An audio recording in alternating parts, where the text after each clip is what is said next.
오늘은 새해를 시작하는 첫 방송인 만큼 투자 계획을 하시는 분들에게 우리 투자 현인들의 이야기를 좀 전해드릴까 합니다. 그래서 그 현인들의 투자 법칙을 통해서 우리 2022년 투자의 원칙을 새롭게 세웠으면 좋겠는데요. 제가 이 방송안을 통상적으로 목요일 날 작가님한테 보내요. 그리고 이제 토요일 날 받아요. 그리고 이제 이걸 대본을 좀 연습해라라는 의미로 토요일 날 주시는 것 같아요. 근데 여기 이름에 박선영 아나운서 나와 있어가지고 굉장히 설렜습니다. 오늘 뭐 복장도 겨울왕국처럼 입고 오셔가지고 너무 좋네요. 아무튼 뭐 겨울왕국. 지난번에 우리 방송 같이 하면서 또 투자에 관련된 이야기 많이 나눴는데 일단은 뭐 여러 가지 기술도 있지만 원칙을 좀 새롭게 세워보자라는 부분에 오늘 중점을 져가지고 방송을 준비했습니다. 네. 투샷을 잡아주셨네요. 감사합니다. 투자의 원칙을 또 알려주신다고 했는데 저도 굉장히 설레거든요. 네, 투자하면은 또 이분을 빼놓을 수가 없잖아요. 워렌 버핏인가요? 네, 워렌 버핏은 모르는 분이 없을 것 같아요. 맞아요. 좀 전에 이제 마이크 채워주신 감독님한테도 워렌 버핏 아니야 그랬더니 워렌 버핏은 안다. 들어봤어요. 그런데 찰리 먼거를 아는 분들은 거의 없는 것 같아요. 몰라요. 그래서 버핏을 움직이는 마쿠의 실세다 이렇게 보시면 될 것 같습니다. 네, 그래서 이 먼거는 버크셔 해더웨이 부회장입니다. 그리고 전 세계 투자 주식의 전설로 이렇게 이름을 날리고 있는 사람이고요. 사실 잘 드러내지 않습니다. 본인의 얼굴들을. 그래서 사실 이 회사에 주주총회가 있을 때만 살짝 나오는 건데 주식 투자를 하는 많은 분들은 이분의 많은 투자 철학을 가지고 원칙을 삼아서 투자를 하곤 합니다. 그래서 뭐 굴곡의 개인사도 굉장히 많고 또 그 마쿠에서 열심히 일을 하고 있는 상황이기 때문에 어떤 얼굴을 드러내지 않는 그 배우의 어떤 이런 부분 때문에 더 어떤 비밀스러운 부분이 있어서 그런지 몰라도 더 이분이 하는 얘기가 더더욱 더 신뢰감이 있는 것 같다는 생각이 듭니다. 아니 무슨 뭐 또 굴곡의 개인사가 있다면서요? 뭐 아들도 일찍 잃고 그다음에 눈도 한쪽 못 봐요 지금. 그래요? 그래서 실명 상태군요. 그렇습니다. 그래서 상당히 어려운 상황인데도 불구하고 그래도 뭐 일단은 투자를 통해서 많은 세계인들에게 많은 귀감이 될 수 있는 원칙을 세워주고 있는 분이기 때문에 이분의 얘기를 오늘 한번 가지고 10가지 원칙을 통해서 우리 2022년도 투자를 하는 데 있어서 도움을 좀 드렸으면 좋겠다 이런 바람입니다. 이 찰리 먼거의 투자 원칙을 또 선택한 특별한 또 이유가 있을까요? 일단 저는 여기를 좋아하는 이유가 딱 하나 있어요. 뭐예요? 일단은 내가 모르는 것에 투자하지 않는다라는 게 이 회사의 원칙입니다. 사실 여기서 보면은 버크셔 해더웨이의 운용 주식 구성을 우리가 살펴보면 생필품 관련된 이런 기업들의 투자를 많이 합니다. 예를 들어 뭐 음료, 가구, 초콜릿, 면도기 등 일상생활에 우리가 밀접해 있는 기업에 투자를 하기 때문에 어쩌면은 일상생활에서 흔히 볼 수 있는 제품을 제조하는 회사, 우리도 좀 그렇게 알고 투자하는 게 중요하지 않겠느냐, 저는 이런 생각이 좀 드는데요. 우리가 앞으로 이런 부분들 좀 참고해서 갔으면 좋겠습니다. 특히 뭐 한 해를 시작하는 지금에 나름의 투자 성과를 또 올해 1년 또 열심히 내셔야 될 텐데 그걸 위해서 우리가 한번 일상생활 속 투자를 한번 생각해 보자라는 차원으로 준비를 했습니다. 알겠습니다. 찰리 먼거의 투자 원칙 어떤 것들이 있는지 지금부터 하나씩 확인을 해볼까요? 네, 좋습니다. 근데 여기서 그 전체적인 10가지를 말씀드리기 전에 큰 테두리를 말씀드리면 여기서 딱 한 가지 이야기가 제 마음에 딱 꽂히는 게 하나 있어요. 매우 뛰어날 필요는 없다. 그러니까 주식 투자에 대해서 매우 뛰어나게 뭐 능력을 발휘할 필요는 없다. 다른 사람보다 조금만 더 현명하게 가라. 하지만 매우 오랫동안 그 현명함을 유지했으면 좋겠다라는 얘기를 했는데 이런 지침을 통해서 10가지의 세부적인 원칙을 이야기를 하고 있습니다. 첫 번째는 이제 자산 배분에 관련된 이야기고요. 두 번째는 리스크 진단. 그리고 남들이 모두 다 예스라고 할 때 스스로 노라고 당당하게 말할 수 있는 그런 원칙이 하나는 있어야 된다. 네 번째는 성공은 99%의 노력과 1%의 영감. 이건 증시에서도 통한다는 이야기를 하고 있습니다. 다섯 번째로 스스로 먼저 내려놓는 것이 투자의 출발점이다, 이렇게 얘기를 하고 있는데요. 아주 중요한 얘기인 것 같습니다. 여섯 번째, 엄격한 원칙을 가지고 분석하고요. 행동하고 싶은 인간의 본성을 눌러야 된다. 그러니까 내려놓는 게 중요하다, 이런 얘기도 하고 있습니다. 더 나아가서 확신이 들 때는 과감하고 결단력 있게 실행하라. 그리고 늘 변화와 함께 트렌드를 읽어라, 이런 얘기도 하고 있고요. 그리고 주식 투자를 한다면 집중하라 이런 얘기를 하고 있는데 한 가지씩 한번 살펴볼 수 있는 시간을 갖도록 하겠습니다. 예. 네, 10가지 투자 지침 가운데서 1원칙부터 한번 자세히 살펴볼까요? 네, 일단 첫 번째는 자산 배분인데요. 우리 네. 포트폴리오라고 하는데 포트폴리오 많이 하십니까? 김승재 아나운서께서는? 뭐 바빠서요. 뭐 한다고는 하지만 이게 참 쉽지 않더라고요. 예, 그러니까요. 네네. 바쁠수록 좀 이렇게 나눠서 가야 되는 게 맞아요. 맞는 것 같아요. 네. 그래서 좀 안전 자산도 있고 또 적극적인 자산도 좀 있어야 되는데 우리 그렇습니다. 주식 투자에도 마찬가지입니다. 네. 자산 배분은 투자의 제일 원칙이라고 말씀드릴 수가 있겠습니다. 분산 투자를 통해서 위험을 분산하는 자세가 가장 중요하다. 위험은 분산할 수 없습니다. 회피해야 되는 거거든요. 그래서 이 위험을 좀 우리가 투자의 기본 항목으로 먼저 보고 올해를 생각했으면 좋겠다라는 말씀을 드립니다.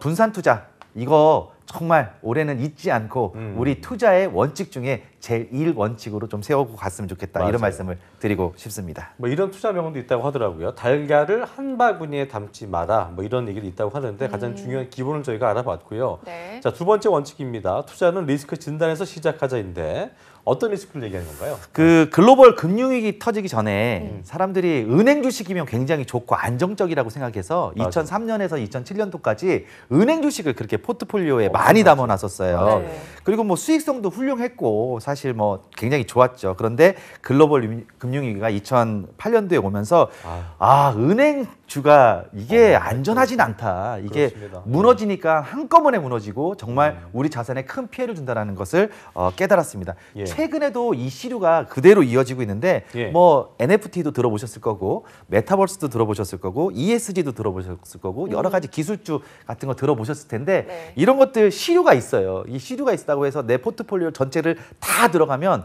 리스크 분산이 안 될 수 있기 때문에 이 리스크 분산 차원에서 앞으로 좀 더 길게 보고 갔으면 좋겠다는 말씀을 드립니다. 항상 위기는 오고 그다음에 주식은 오르고 내리고를 반복하고 있다. 네. 이 부분을 참고하시면 좋겠습니다. 알겠습니다. 네, 세 번째 원칙 살펴볼 텐데요. 이 남들이 예스라고 할 때 노라고 당당히 말할 수 있는 투자 원칙. 근데 저는 한번 제가 노라고 했다가 틀렸거든요. 아 그래요? 네. 그러니까 아직 아무 때나 감이 노하면 없나 안 봐요. 되는 네. 거고요. 예, 예. 이게 한 번의 노가 실패를 해서 그걸로 이제 끝나는 게 아니라 음. 이 주식은 꾸준하게 하는 거잖아요. 그 네. 노의 횟수가 많아지면 많아지는데 많아지는 노의 횟수 속에서 내가 남들보다 확률상 조금 더 많은 이익을 얻을 수 있으면 그 노도 훌륭한 노가 될 수 있는 거예요. 그렇죠. 네. 이해하시는 네, 이해했어요. 거죠? 이해했어요. 네. 제 눈을 너무 빤히 쳐다보시네. 제가 이해를 못하고 싶으시나. 그러니까 중요한 건 남들이 우르르 쫓아가는 그런 주식들을 우리가 그냥 쫓아가면서 남들이 예스 하니까 나도 갈래 이렇게 쫓아가는 거 부안해동은 올해는 하지 말자. 예. 정말 그렇죠. 확신이 있을 때 좀 투자했으면 좋겠다라는 말씀을 드리고 예. 그리고 내가 깊이 있게 모르는 것들을 뭐 증권 방송이나 남들이 이야기하는 거 특히 휴게실에서 회사 휴게실에서 너만 알고 있어. 라고 이야기하는 이런 주식들을 다 그냥 알고 있는 거죠. 다 알고 저분을 믿는 게 아니라 사실 주식을 공부하고 믿고 들어가는 게 더 중요하잖아요. 그래서 네, 이런 부분들을 우리가 생각해 아유, 봤으면 참. 좋겠다. 이런 것들을 우리가 과거 회귀해 보면 투자에 실패했던 요인들 중에 모르고 들어갔던 것들 그리고 남들이 우르르 쫓아가니까 나도 간다. 그래서 요즘 시류를 그대로 쫓아가는 분들이 결국에는 또 실패하는 경우도 많이 있거든요. 그래서 실패도 물론 경험이 될 수 있겠지만 내 돈이잖아요. 그래서 이런 부분들 우리가 참고했으면 좋겠고 부안해동하지 않는 그런 투자의 원칙을 세우셨으면 좋겠습니다. 네. 그래요. 너만 알고 있어라고 하는 순간 모두가 다 알고 있는 거니까요. 5천만이 알고 있는 정보일 수 있습니다. 그런 말에 네. 넘어가지 않길 바라고요. 자, 다들 투자를 하는 분위기여서 시작은 일단 했는데, 그러니까 뭐 잘 모르는 상태 시작은 했는데, 이 공부하는 게 뭐 말이 공부지만 쉽지 않거든요. 네. 뭐 일도 생업도 있는 상태고 그냥 뭐 돈 많고 뭐 이게 노는 분들이야 뭐 그럴 수 있겠지만 그런 사람들이 몇 시간 되겠습니까? 그래서 방송이나 이제 말씀하신 것처럼 뭐 유튜브 같은 거 보면서 추천 종목 그러니까 공부하는 것보다는 빨리 뭐를 사야 되는지를 급해서 네. 그렇게 귀를 기울일 수밖에 없는 건데 일단은 아까 말씀하신 대로 4원칙입니다. 여기서 이제 너무 그 정보에만 예민하지 말고 99%의 노력 이건 무시하면 안 되는 거잖아요, 그렇죠? 99%의 노력과 네. 1%의 영감. 맞아요. 이거 좀 정말 중요한 주옥 같은 이야기인데요. 저는 1%의 영감을 어디서 얻었냐면 전기차 타고 가다가 한번 멈춘 적이 있어요. 고속도로에서 맞아요. 영동 고속도로에서 방송에서 한번 있어요. 말씀드렸는데 그렇고. 그러면서 저는 2차 전지에 대한 관심을 깊이 갖기 시작했습니다. 전기차의 시대가 올 텐데 이게 정말 중요한 건 이제 배터리구나. 그래서 그때서부터 2차 전지에 대한 연구를 많이 하고 또 기업들도 많이 공부를 하고 있는데 네. 이렇게 좀 무지의 상태에서 들어가지 않았으면 좋겠어요. 우리나라 1984년도에 주식시장 개장해가지고 1000포인트를 정말 쫙 끌어올리는 그런 기염을 토했는데요. 1000포인트에 다 다다랐을 때 사실은 투자자들이 무지의 투자자들이 들어가요. 예를 들어 옆집 철순에 돈 벌었대라는 소문은 언제 나오냐? 950포인트 정도 됐을 때 그 소문을 듣게 되는 겁니다. 그래서 철순에도 돈 벌었는데 나도 돈 벌어야 되겠다라고 들어간다는 것은 무지의 투자자예요. 그러면 누가 있냐? 아주 사악하고 포악한 투기 세력들이 존재할 수 있다는 거죠. 그래서 항상 99%의 노력과 나의 영감 이걸 가지고 우리가 투자를 했으면 좋겠다는 부분을 꼭 말씀을 드리고 싶습니다. 네. 네. 그 영감이 좀 왔으면 좋겠는데. 옆집 철순애가 사는 순간 나는 팔면 되는 거네요, 그죠? 예. 그렇죠, 맞습니다. 그런가요? 그렇게 정리를 하겠습니다. 그건 보유하고 있어야 되겠죠. 네, 그렇습니다. 네. 맞아요. 네. 결국 인내하는 마음이 좀 필요할 것 같아요. 예. 네, 근데 그게 또 어렵잖아요. 이번 기회를 통해서 한번 마음가짐을 다시 한번 먹어봐야겠습니다. 네. 그렇습니다. 5 원칙은요. 스스로 먼저 내려놓는 것이 투자의 출발점이라고 하셨는데 이거 궁금했어요. 얼마나 더 내려놔야 되는 거예요? 우리가 맨날 내려놔. 네. 그만 좀 내려놓고 싶어요. 진짜. 대화하기가 가장 어려운 사람이 누구냐? 네. 책 한 권 읽은 사람이 대화하기가 가장 맞아요, 어렵죠. 맞아요. 예. 네. 그래서 우리가 사실 이런 원칙 중에 하나가 이제 변은 익을수록 고개를 숙인다. 이거 아주 고전적인 클래식인데도 불구하고 이게 그렇네요. 주식시장에 통하는 거예요. 그래서 많이 읽고 많이 공부하면 오히려 초등학생의 마음이 될 수 있고 다 비워야 됩니다. 그래서 우리가 비울 정도로 공부를 많이 해야 내 돈도 딸 수 있다라는 것 좀 잊지 마시고 우리가 내려놓는 자세 비워놔요. 좀 쉽지 않은데 이런 부분들 우리가 좀 참고했으면 좋겠습니다. 네. 아니 저 자리 가도 예전에 이제 주변에 뭐 주식하는 분들이 이렇게 선물로 주세요. 예. 새해 이거 읽어보고 꼭 읽어보시라고 네. 했는데 너무 두꺼우니까 네. 거기에 이제 피터맨치건 이따 얘기할 텐데 이거를 읽다가 되게 포기할 때가 많이 있는데 어쨌든 그 초등학생 마음으로 그걸 다 읽어내고 예, 그렇습니다. 또 뭔가 좀 습득해야 된다는 거. 제가 기억을 오늘 뭐 하셔야겠습니다. 10가지 원칙 말씀드리지만 요거를 책으로 읽으려면 보통 이렇게 두꺼운 거 백과사전만큼 두꺼운 맞아요. 책으로 네. 한 일주일 읽으셔야 돼요. 근데 오늘 권대영의 돈을 잡으러 해서 10가지로 정리해 드리는 거니까 맞아요. 마음가짐을 굉장히- 새롭게 하고 투자를 하자. 네. 이렇게 좋은 말씀드리고 팁입니다. 싶습니다. 맞아요. 알겠습니다. 겸손하게 기초부터 다지라는 말씀이었고요. 자, 이제 찰리 먼거의 10가지 투자 원칙 가운데 6원칙인데 엄격한 원칙을 갖고 분석해라입니다. 어떤 원칙일까요? 이게 사실 우리가 가전제품 하나 사려고 해도 또 핸드폰을 한번 바꾸려고 해도 뭐 태블릿 PC를 하나 산다고 해도 굉장히 많이 비교해 보지 않습니까? 그리고 제가 유튜브 이렇게 조회수를 보면 가전제품 비교해 주는 유튜버들이 굉장히 그 조회수가 높아요. 많아요. 그만큼 관심이 맞아요. 많다는 거예요. 그러니까 뭐 하나 사려고 하면 그렇게 애를 쓰고 거기에 대해서 맞아요. 분석하려고 하는데 네. 내 주식 사는 거는요 너무 쉽게 사요. 그래서 이런 부분들 원칙을 좀 정해놓고 갔으면 좋겠다. 매뉴얼을 좀 정했으면 좋겠다. 내 마음의 매뉴얼을 한번 정했으면 좋겠다는 말씀을 드리고 이 매수 매도할 때도 정말 타이밍이 중요한 건데 그냥 마음대로 이렇게 들어가지 않았으면 좋겠다는 말씀드리고 매수 매도 그리고 내가 지킨 원칙 그다음에 내가 원하는 수익률 그다음에 마이너스 수익률도 정해놓고 그 원칙을 가지고 오래 투자를 해야 흔들리지 않는 투자를 할 수 있다. 그리고 성공하는 투자를 할 수 있다. 이 말씀을 꼭 드리고 싶습니다. 그렇습니다. 네, 예. 알겠습니다. 7번째 원칙 한번 살펴볼 텐데요. 행동하고 싶은 인간의 본능을 눌러라. 이 말이 제일 하셨는데, 와닿았어요. 네. 제일 와닿았어요? 네. 이건 네. 저의 아주 그 깊은 마음을 건드리는 얘기 중에 하나고 제가 주식 투자에 실패를 했다면 바로 이 7번 때문에 실패를 맞아요. 한 겁니다. 아니, 저는 이게 안 됩니다. 뿐만이 아니라 많은 예. 분들이 이 본능 때문에 실패하시는 분 맞아요. 많거든요. 저는 막 흥분을 합니다. 빨간색을 보면 막 흥분을 하고요. 오늘 되겠다 싶어가지고 또 돈을 씁니다. 또 실현이익도 아닌데 네. 오늘 또 밥을 사겠다고 막 사람들한테 전화를 하고 막 흥분을 합니다. 그리고 떨어지면 한없이 우울해지고 또 이제 맞아요. 지금 이 블루는 블루가 아니라 완전히 우울감에 빠져가지고 한강 다리를 쳐다보는 그런 우울감에 맞아요. 빠지기도 합니다. 이 감정 조절을 하지 않으면 주식 투자에서 성공할 수 없다라는 게 우리 먼거의 하나의 원칙이기도 하니까 맞아요. 우리 여기저기 기웃거리지만 말고 네. 좀 이렇게 이렇게 마음에 평화를 가지고 깊이 있게 좀 내다봤으면 좋겠습니다. 감정 조절 정말 중요하다는 거 맞아요. 잊지 않고 우리가 투자에 임했으면 좋겠습니다. 예전에 제가 나름 저의 멘토라고 할 수 있는 분에게 이분은 뭐든 잘하는 분이어서 주식을 하신다길래 어떻게 좀 하시는지 그랬더니 이분이 저한테 한 말이 나는 뭔가 이렇게 주식을 할 때는 약간 살짝 반 미치는 것 같아요. 그래서 사고 팔 때 이게 조절이 안 돼서 그 말씀하시길래 그래서 저만큼 주식이 정말 어려운 거고 그 맞아요. 본능을 주의한다는 게 그만큼 또 다시 한번 중요하다는 걸 제가 진짜 냉철하게 하시는 분들이 잘합니다. 맞아요. 예. 맞습니다. 자, 네. 8원칙 살펴봐야 되는데요. 확신될 때는 과감하고 결단력 있게. 이것도 중요한 것 같아요. 네, 매수 맞아요. 타이밍을 좀 잘 해야 그렇습니다. 된다. 선택과 네. 집중해야 된다는 말씀이신 거죠? 모든 종목이 수평으로 올라가진 않아요. 그렇죠. 항상 오르고 내리고를 반복하기 맞아요. 때문에 크건 작건 상승과 하락은 계속되고 있습니다. 그래서 내가 이제 고점인지 저점인지 이렇게 투자하는 것은 의미가 없다. 그래서 투자 판단을 내림에 있어서 종목에 대한 확신만 있다면 과감한 결정도 중요하다라는 거 꼭 잊지 않으셨으면 좋겠습니다. 맞아요. 어쨌든 우리가 이제 속된 말로 몰빵이라고 그러죠. 네. 이거 하면 안 되고. 맞습니다. 조금씩 분할 매수하시면서 네. 본인이 좀 이렇게 관심 가는 게 있다면 천천히 이렇게 매수하시는 것도 좋은 방법이 아닐까 저랑 생각이 드네요. 오늘 잘 맞는 것 같아요.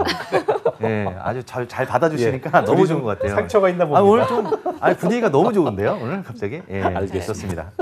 이어가죠. 알겠습니다. 이게 아무래도 이제 공부와 또 자신만의 투자 원칙이 좀 필요할 것 같은데요. 그렇습니다. 9번째 원칙도 한번 살펴볼게요. 네. 인구 고령화도 있고요. 네. 그리고 또 트렌드의 변화도 있습니다. 그래서 이런 변화에 우리가 능동적으로 대처하면서 투자하는 거 정말 중요하다는 말씀을 드리고 항상 우리는 변화의 중심에 서 있기 때문에 늘 또 다시 한번 말씀드리지만 강조합니다만 예. 트렌드에 대한 공부도 잊지 않고 이 변화와 함께하는 투자가 되었으면 좋겠다는 말씀도 꼭 드리고 싶습니다. 네. 네. 그 변화에는 어떤 게 좀 있을까요? 네. 지금 뭐 핫한 이제 산업이니까. 우리 이제 네. 가상현실이 우리 앞에 와 있잖아요. 메타버스도 좀 공부해야 되고 요즘 최고 이슈가 NFT예요. NFT 예. 대체 불가능. 예, 제가 맞아요. 그것도 좀 네. 한번 방송에 준비를 할 수 있도록 하고요. 거기에 따라서 뭐 AI는 뭐 우리가 너무 잘 아는 사실이고 4차 산업혁명도 그 트렌드 속에 있지 않습니까? 네. 거기에 인구 고령화까지 우리가 한번 고민해 본다면 앞으로 변할 산업과 내 기업들도 그 안에서 찾을 수 있지 않을까 이런 말씀을 드릴 수 있겠습니다. NFT 꼭 저기 준비해 주셔야 돼요. 네, 꼭 준비하겠습니다. 알겠습니다. 네, 좋습니다. 자, 찰리 먼거의 10가지 투자 원칙의 이제 마지막입니다. 마지막에 모든 중요한 법인데 네. 10원칙. 되게 단순해요. 집중하라. 이거 누가 몰라. 근데 집중하라. 이거 중요할 것 같아요. 네. 어떤 거에 집중하라는 얘기입니까? 우리 이제 모바일로 이렇게 주식 투자 하시는 분들 관심 종목 한 50개, 100개씩 있어요. 100 근데 개가 내가 뭐예요? 한 소유하고 2, 300개 되죠. 예, 내가 소유하고 있는 거는 또 한 대여섯 개밖에 안 돼요. 그렇죠. 네. 사실 50개, 100개에 집중하기보다는 내가 가지고 있는 5개에 더 집중을 하는 그런 이야기입니다. 그래서 예. 내가 소유하고 내가 보유한 주식을 잘 우리가 분석하고 거기에 대해서 사고 할 수 있는 그런 능력을 배양할 수 있도록 우리가 준비하자. 그리고 거기에 대한 집중을 하자라는 게 10번째 원칙이었습니다. 알겠습니다. 정말 들으면 들을수록 어떻게 투자를 해야 될지 감이 잡히면서도 잘 안 잡히는 것 같기도 한데 어쨌든 10가지 잡으셔야 투자 돼요, 앞으로. 예. 원칙을 네. 정리를 해서 시청자 여러분들께 마지막 팁을 주신다면요? 팁은 뭐 10가지를 가지고 우리가 네. 차분하게 가되 감정 조절하고 저는 리스크 관리를 좀 잘했으면 좋겠다. 이 말씀을 꼭 드리고 싶습니다. 예. 네.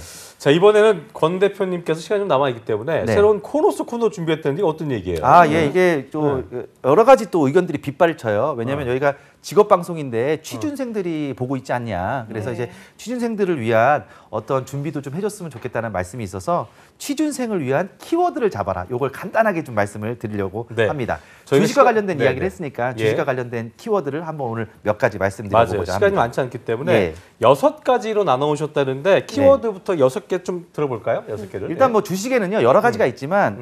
우리 피터 린치가 구분해 놓은 카테고리가 있어요. 저성장주, 첫 번째. 대형 우량주, 고성장주, 그다음에 경기 순환주, 턴어라운드주, 그리고 마지막으로 자산주 이렇게 있는데 예. 이런 주식들의 키워드를 좀 우리가 가지고 면접에 임해도 괜찮겠다. 제가 유진그룹 공채 일기인데요. 그때 이거 물어봤어요. 그러셨군요. 저한테 물어봤어요. 너의 주식에 빗댄다면 너는 어떤 주식이 되겠니? 라고 물어보길래 저는 고성장주라고 얘기했던 기억이 나는데 예. 그때 이 카테고리를 구분한 사람 자체가 피터 린치라는 것도 이야기를 했더라면 예. 더 좋은 점수를 받았을 수 있을 것 같다는 생각이 듭니다. 그래서 우리가 피터 린치가 이렇게 6가지로 구분했다는 거 네. 잊지 마시고 이 안에서 우리가 한번 주식도 구분해 보자 이런 말씀을 드리고 싶습니다. 자, 네. 알겠습니다. 자, 끝으로 우리 취업 준비생분들한테 한 말씀 해주신다면 어떤 게 있을까요? 예. 제가 이런 얘기 들었었어요. 신호등이 있는데 10차선이다. 사람은 없고 차도 없다. 근데 신호등이 빨간색인데 굉장히 중요한 서류를 가지고 있는데 너라면 어떻게 하겠냐. 도덕성을 묻는 질문이었어요. 그래서 저는 뭐라고 했냐면 니네가 건너라면 건너겠다. 이런 얘기를 했습니다. 그 얘기는 뭐냐면 그만큼 내가 이 면접에 좀 집중하고 있다는 뜻인데 어떤 질문이 나올지 모르는 상황이 있기 때문에 그런 상황 속에서 이런 부분들도 준비를 해서 나를 또 여기 빗대서 이야기할 수 있는 이런 능력들도 우리가 좀 배양했으면 좋겠다. 이런 말씀을 드리고 싶습니다. 네. 네. 저희가 지금 1분 정도 남았어요. 아 그래요? 이게 예, 좀 떼어야 되기 빨리 때문에. 갔네요. 예, 아까 그 좋습니다. 6가지 중에 예. 가장 그 좀 집중해야 되는 키워드 하나만 좀 짧게 해주시면. 사실 저성장주는 네. 저성장이잖아요. 네. 그래서 오래된 기업들이 많고 이 주식들을 볼 때는 이제 배당을 잘 나오는지를 체크해 보는 게 좋겠고 대형 우량주라고 얘기했는데 사실 이건 뭐 한 10에서 12% 정도 수익률을 내줄 수 있는 그런 기업들을 말합니다. 그래서 예. 이 포트폴리오의 일부분을 좀 채우는 게 좋을 것 같고 세 번째로 고성장주 이게 바로 이제 가치주나 아주 저평가되어 있는 주식들인데 이 고성장주 같은 것들 우리가 한번 눈여겨볼 필요가 있을 거라고 생각하고 경기 순환주는 말씀드린 대로 항상 경기가 순환하잖아요. 그 순환에 맞게 우리가 항상 시류를 타는 주식들이 우리 경기 순환주다라고 말씀드릴 수가 있겠고 턴어라운드주는 사실 이제 좀 이렇게 끝났는데 혹시라도 다시 회귀되지 않을까라는 그렇죠. 네. 그런 의미를 가진 기업들을 턴어라운드주라고 말씀드릴 수가 있겠고 마지막으로는 저평가된 자산을 많이 가지고 있는 기업들이 바로 자산주다 이렇게 말씀드릴 수가 있겠습니다. 알겠습니다.